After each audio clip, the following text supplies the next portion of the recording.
Hello everyone.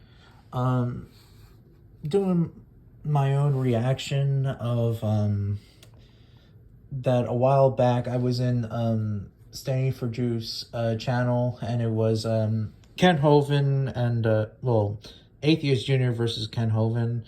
And actually for the very first time I was actually in Standing for Juice channel. Yeah. Let's do a reaction video. I was actually in it, as you guys can see. I was in the, the video chat and the stuff. But here it goes. So I believe the next person is Tyrannotherium, if I said that right. Good to have. I think this is your first time here for one of our open mics. Yes. If I remember correctly, in the private chat, you said you were more of the evolution persuasion. Yes. And therefore, if you'd like to give yourself a brief intro, and then feel free to address anything Kent has said, or if there's a specific question or challenge you had, feel free to present it. Go ahead. All right, then. Hello, guys. I am Tyrannotherium. I study evolution. I also talk about... I try to study evolution as much as I can. I'm not the best at it, but yeah. History, like dinosaurs, prehistoric mammals, and other fossilized prehistoric creatures. Yeah, same with dinosaurs and prehistoric animals in general. Like, I'm not the best, but I tried to be educated as much as I can. Even YouTubers can educate me too. So yeah. My two questions to Kent is that you say that fossilized animals don't have children. Well, there's a fossilized prehistoric horse that was pregnant when she died, and there was a fetus inside of the horse's belly. Of course, there was also this was a paper that was going on. I believe it was a primitive horse. I think it was Myohippus, I believe, or Mesohippus. Correct me in the comments, but there was a specimen that died in a flood, and it had a foal inside of her belly during the flood. So a Tyrannosaurus Rex specimen that Dr. Mary Schweitzer found, and she's suggesting that this animal was pregnant when she died. So we do it one topic at a time? Oh, okay.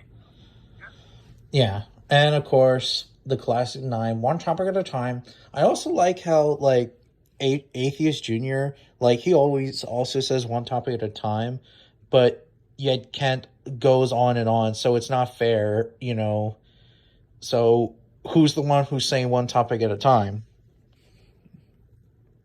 I have said hundreds of times, you cannot prove it had any children that lived. You certainly can't prove it had children that lived that were different.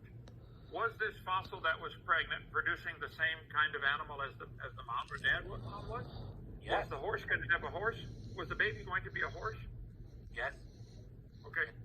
But AJ believes that somewhere slowly it's going to change to something else. I'm asking, I'm stating, no fossil is going to provide evidence for any animal changing to a different kind of animal. They find lots of fish that are pregnant fish that are fossilized. That's no question. And they're found the baby fish eggs inside. This horse had a baby horse inside. I'm not saying that fossils don't have babies. I think we can prove they at least had a baby. We don't know that the baby lived, which is what I try to be careful to say. You don't know that it had babies that lived. You don't know it had babies that were different. Show me a fossil from all your paleontology study that was producing a baby that was different. Because the charts are showing somehow this amoeba turned into a hummingbird and That's not how science works, Kent. That's not how it works. A frog and an octopus. There's no evidence for this. That's what I'm trying to point out. This is a religious belief. There's no evidence. It is certainly not a religious belief. If it was a religious belief, then where's a God then? There's no God in evolution. Or paleontology, for that matter. There is no God. For any animal, or some type of being. Different than its baby horses. So you're missing the point. I'm not saying. I go back and listen. I've said it hundreds of times. I believe the evidence is clear. There's no evidence of fossils. We couldn't prove any fossil had children that lived. I'm trying to be careful to say that. And you could find huge populations of fossils, though, like let's say fossilized fish. How would it be possible for that population for us to find that if they didn't have children? Well, there you go. You see, you can't find I one. like how AJ slanders Kent, as always. There's a whole population having them. Show it to me happening. There's a whole population of people out there, but when the I was trying to speak, but Kent interrupts. If he wants to convict him, show me the specific animal that produced a baby that was different than its kind. What do you mean want by to hide different? the population. No, what do you mean by different, though? When you say a hummingbird and a cow are different, If we go back millions of years ago, yes. But now they separated millions of years further back. I mean, further than now. can you? Further apart, I was trying to say. Yeah, that was my mistake, so my bad. Can you tell the difference between a hummingbird and a cow? They're both warm-blooded. So you can't tell the difference? I mean, and also I misunderstood. I thought he said, "What's the same with a hummingbird and a cow?" I misunderstood that.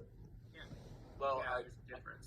yeah, there is a difference. Because There is. a bird is a bird, and a cow is a mammal.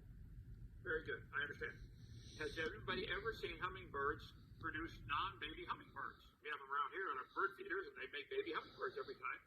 Do you believe the hummingbird and the cow have a common ancestor like this book shows the kids in school? Those are two different questions. So we don't see hummingbirds give birth to non-baby hummingbirds because evolution doesn't teach that, nor would it allow it. So that's your straw man. Yeah, pretty much that AJ pretty much destroyed Kent as well. Like, he pretty much destroyed him, you know. Like, I thank God that, like, I was trying about to say something, and then AJ, like, said, you know, he didn't, like, interrupt me, of course, but he was, like, bam, he just answered the question. Oh, no. No, it's exactly correct. I'll show you Or something. Maybe you'll get it. Okay. Watch this carefully. Here is a family tree. At the bottom is I'll get a better one here. A single-celled creature like an amoeba or a bacteria. They show this single-celled creature turning into sharks, for instance. Do you believe sharks came from a single-celled creature? Yes. Can you show me some evidence where a single-celled creature ever turned into a shark or anything toward a shark? Not in one generation, but that doesn't mean you didn't have it. Yeah, pretty The only much. evidence you have from all of history and all of Another science, answer. and I think you'll find all we've ever seen, sharks make baby sharks. Amoeba make baby amoeba. Yes, we are aware that sharks make baby sharks and cows make cows or whatever, but that's not how it works, Kent. You know, if we go back millions of years ago, we started as a single cell organism, and then the cell organism split it into their own family clades, or yeah, their own family clades. It's not hard. Octopus make baby octopus. This chart is pure imagination. Here we have a protozoa turning to a biology teacher. Kids are taught this in 3rd grade. This isn't science. This is propaganda. This is a religion, and it is stupid. And I'm running out of time here, Donnie, but get some more in here. Go ahead. Okay, Tyrannotherium. Feel free to stick around as we've got Pretty. 10-ish minutes with Kent. Once Kent leaves, we'll go around the room and continue the discussion on it. Yeah, pretty good video. I mean, I guess, but yeah, but I'll never ever talk to Kent or be on Senior for Truth's channel ever again. Even though that of course that I do like when guys like Atheist Junior and others like destroy Kent, but I don't want to be part of it.